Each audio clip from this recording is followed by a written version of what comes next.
Good morning students, welcome back to the science class. We are doing chapter number 13, chemical effects of electric current. In this chapter we have studied how liquids conduct electricity with the help of formation of ions. We have studied the process of electrolysis. Electrolysis is the production of chemical reaction by passing electric current through an electrolyte. Electrolyte is the liquid which is a good conductor of electricity. So, when electric current is passed through an electrolyte, it brings about a chemical change. It may be formation of gas,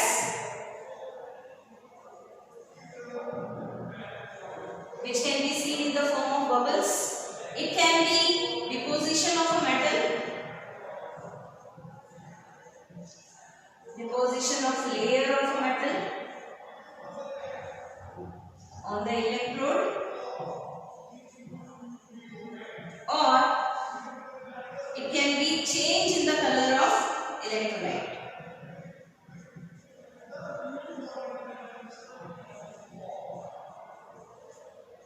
So these are the three changes which can take place when current passes through a conducting liquid. It can be formation of gas, deposition of layer of metal on the electrode, and change in the color of electrolyte.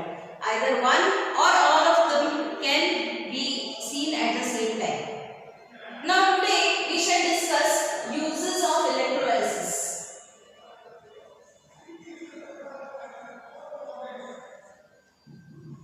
Where electrolysis can be applied. Electrolysis is a very important process.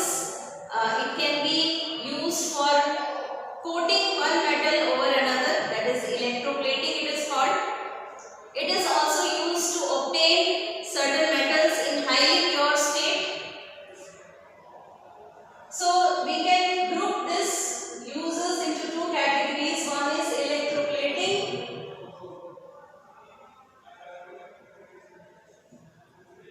and second is electrirefining. There are various applications of electrolysis. Electroplating can be useful in making artificial jewelry which resemble gold and silver. There is only coating of gold and silver on it. Decorative items can be coated with expensive metals, and metals like copper, gold, silver, they can be refined with the help of electrirefining. They can be obtained in highly pure state. We can also produce certain chemicals like magnesium, aluminium. They can be extracted with the help of this process of electrolysis. Today we are going to discuss these two processes, electroplating and electrorefining. I will begin with the first one, that is electroplating. Let us first define electroplating.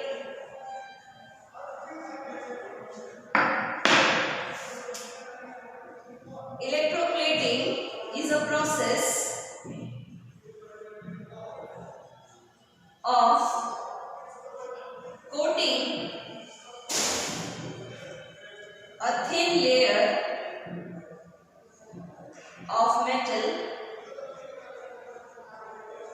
on another metal using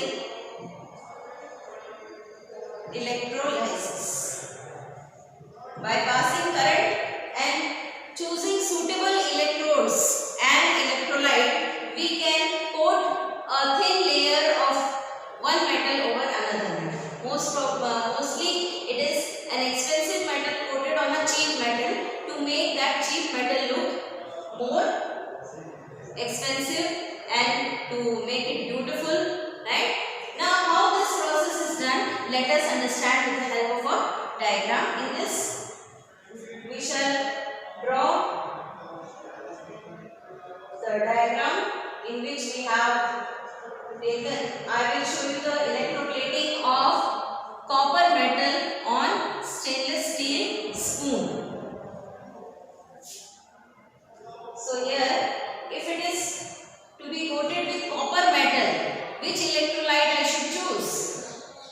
the electrolyte should contain copper. That means I will take copper sulfate solution, CuSO4 solution, which is a light blue colored solution.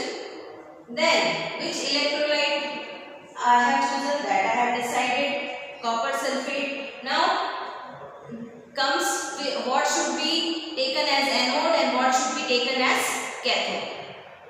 So the metal of which I want to coat, I want to take the coating of copper, right? So I will take copper rod as anode. So this is copper rod. This is taken as anode. Positive terminal is connected with this. Positive terminal of the battery will be connected with the copper rod. So making this copper rod the anode. And I want to coat the stainless spoon with copper. So stainless steel spoon will be taken as the cathode. So here is the spoon. Okay. This will be connected to the negative end of the battery.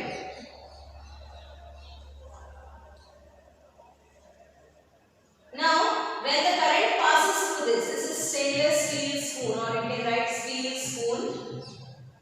This is the negative terminal. So this is cathode. Now we have chosen the electrolyte, we have chosen the anode and cathode, and we have connected them to the battery.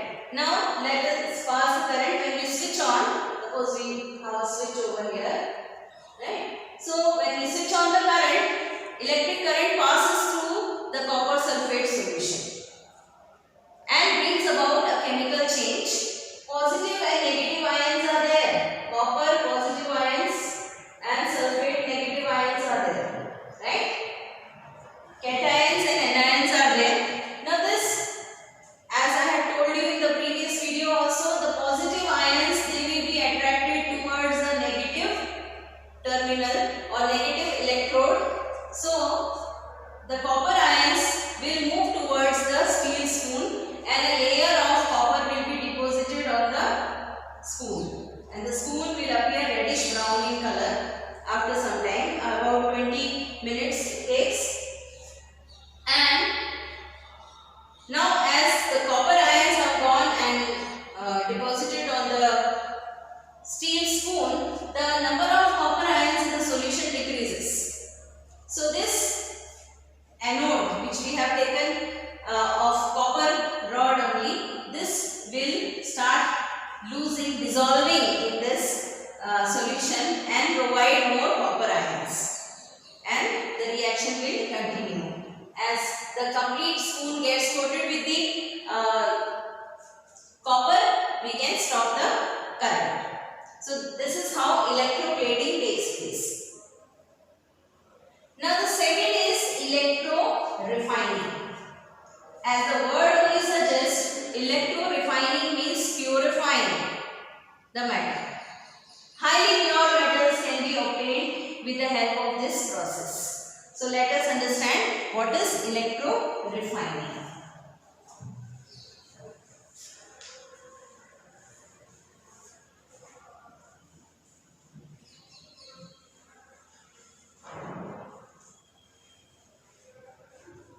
Now in this also we are using electrolysis. Electrorefining is the process of obtaining highly pure metals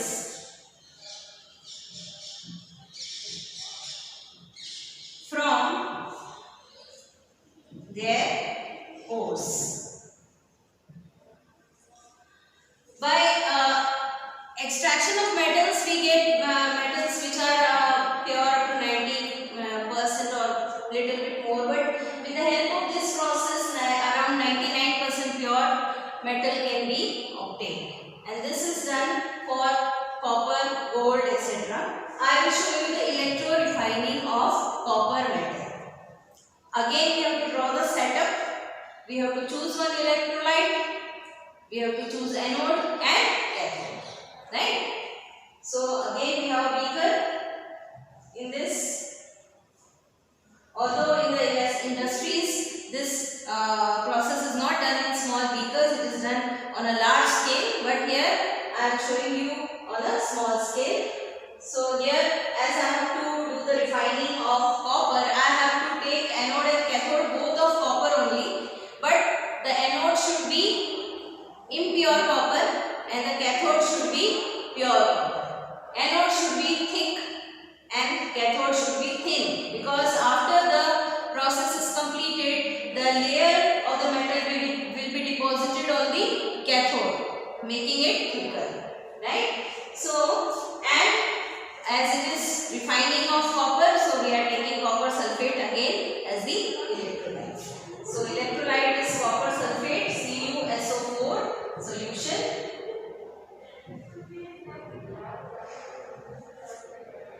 Then at the anode, at the positive terminal, I am taking a thick copper metal, impure copper. This is connected to the positive end of the battery, and at the negative end I am taking thin copper strip. So this is impure copper. Impure copper. This is anode. We write plus here because it is the positive terminal. Then this is pure copper. This is cathode, where the deposition will take place, and this is the negative end. Now as we pass the current, again the process will start. Electric current will flow through the electrolyte. There are copper positive and sulfate negative ions. Now, as I had already told you, positive ions are attracted towards the negative electrode, that is the cathode. So the copper ions, they start depositing on the cathode. Now, as the amount of copper ions increases, this anode starts to melt. It will start dissolving, in fact, not melt. It will start dissolving, and only the pure copper ions, they will be transferred to the cathode, and the cathode will become thicker and thicker. Whereas the impurities will not be deposited on the cathode. The impurities which are present in this anode, they will get collected at the bottom, and this anode will keep on becoming smaller and smaller, and this impurities will settle over here and the cathode will become thicker. So as the process gets completed, we get pure copper at the cathode and the impurities settled at the bottom. Now this impurities, we call them as anode mud, because they are collected at the bottom of the anode, and their impurities, we call them anode mud. We can now take this pure form of copper and use it for any purpose. So this is electrorefining of copper, the process of obtaining highly pure copper from impure copper or from its ore. So these are the two applications of electrolysis, electroplating and electrorefining. I hope this video will help you to understand the concept of electroplating and electrorefining. Thank you.